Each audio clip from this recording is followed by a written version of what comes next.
உட்காரு சொல்றல. நீ முதல்ல நல்லா சாப்பிடு. நீங்க சாப்பிடல மாமா?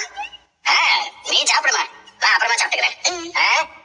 போன நான் அப்புறம் சாப்பிடுறேன். சரிங்க. நமக்கு வந்து கனவை பத்தி ஆத்தா கிட்ட சொல்லுவோமா இல்ல வேண்டாமா? இல்ல வேண்டாம். ஏதோ யோசனையில இருக்கிறப்ப இந்த கனவு வந்துச்சு. இதை வேற ஆத்தா கிட்ட சொல்லி ஆத்தாவை எனக்கு பயமுறுத்தணும். ராசாதா, அத என்ன என்னையா ஏதோ ஒரு மாதிரி கலக்கமா இருக்க போல. அப்படிலாம் ஒண்ணும் இல்ல ஆத்தா, நான் நல்லா தான் இருக்கேன். நீ சாப்பிட்டியா ஆத்தா? இல்ல, இனிமேதான். சரி சாப்பிடுங்க போங்க. சரி, நீ சாப்பிட்டியா? நான் வரேன், நீ போ ஆத்தா. சரியா. பின்னாடி மலரு, உன் படிப்பெல்லாம் எப்படி போய்கிட்டு இருக்கு? நானும் நல்லா படிச்சிட்டு இருக்கேன் அம்மச்சி. நல்லா போயிட்டு இருக்கு. சரி சரி. தமிழே, 7 மாசம் ஆச்சு. இந்த மாதிரி காலேஜுக்கு போய்கிட்டு இருக்க.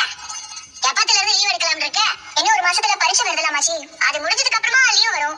அப்பல இருந்தே காலேஜுக்கு லீவ் எடுக்கலாம்னு இருக்க அம்மாச்சி. ஏண்டி, 9 மாசம் வரைக்கும் மாடி நீ இங்க இருந்து தேனி வரைக்கும் காலேஜுக்கு போயிட்டு வருவ? பரவாயில்ல அம்மாச்சி, அதெல்லாம் போய்க்கலாம். அந்த காலத்துல எல்லாம் 7 மாசம் ஆயிட்டாலே எங்களை எல்லாம் எந்திரிக்க விட மாட்டாங்க, உட்கார விட மாட்டாங்க. இந்த காலத்து பிள்ளைகளுக்கெல்லாம் மனதடமும் தைரியமும் ரொம்ப அதிகம் தாண்டி. வயிற்றுல பிள்ளைய வச்சுக்கிட்டு 9 மாசம் வரைக்கும் காலேஜுக்கு படிக்க போறாங்க. வேற வழி இல்லையா அம்மாச்சி? படிச்சுதானே ஆகணும். மத்த படிப்பு மாதிரி இல்ல அம்மாச்சி, இது டாக்டர் படிப்பு.